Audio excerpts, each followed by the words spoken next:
It is now my pleasure to introduce my colleague Marcy Kaptur, who has been a fierce advocate for trade policy that puts American workers at the center of decision making. Marcy. Thank you, Rosa. Thank you for your leadership. Thank you to all of our colleagues who've joined us today, and to all of the organizations that made possible. I think now it's over 400,000 petitions have been delivered to show the deep support for reforming NAFTA and giving us a new NAFTA for the 21st century. I'm here with my colleagues to support people before corporations, workers, people who are struggling in our country and frankly across this continent, and also for jobs in the United States of America that pay a living wage.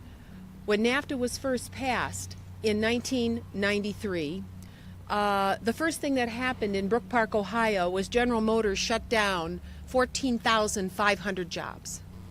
Can you imagine what that means to a small community? Those jobs were displaced to Mexico. In places like Sandusky, Ohio, Dixon, Ticonderoga outsourced those jobs to Mexico City.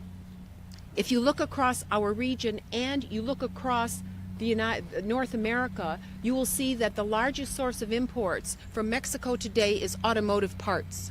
What's happened is a transfer of production of some of the most dangerous jobs, such as auto parts, to Mexico, where environmental and worker standards are not enforced.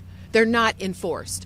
And what's here in the United States, we've left the assembly plants to some extent.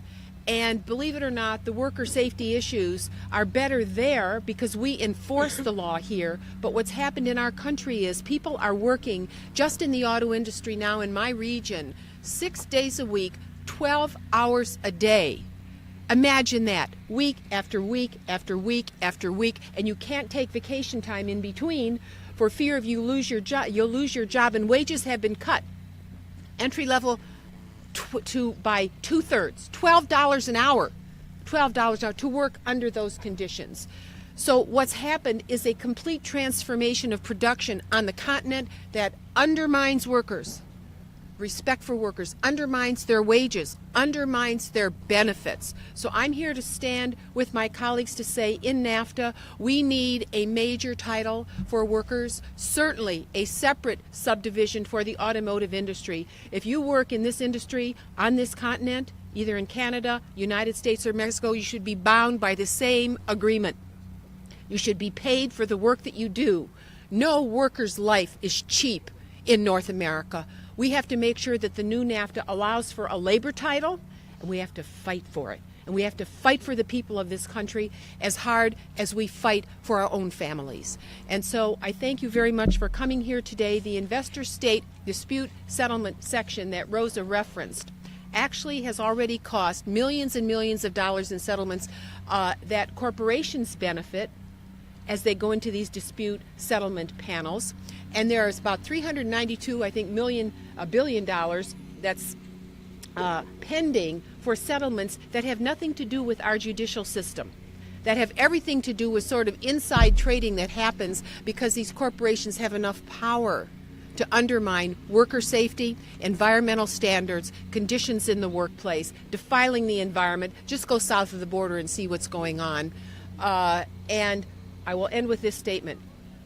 Continentally, because of what happened with NAFTA, we now have a massive opioid and heroin crisis in this country, driven by what happened in Guerrero State in Mexico, because when that agreement was signed, nobody cared about smallholder peasants in Mexico. Millions of them became landless. They became cheap labor across this continent. It was absolutely preordained because of what happened that would occur. Look what it has done to our entire continent. God bless America. God bless you for being here. God bless you for fighting for workers on all sides of the border. Thank you.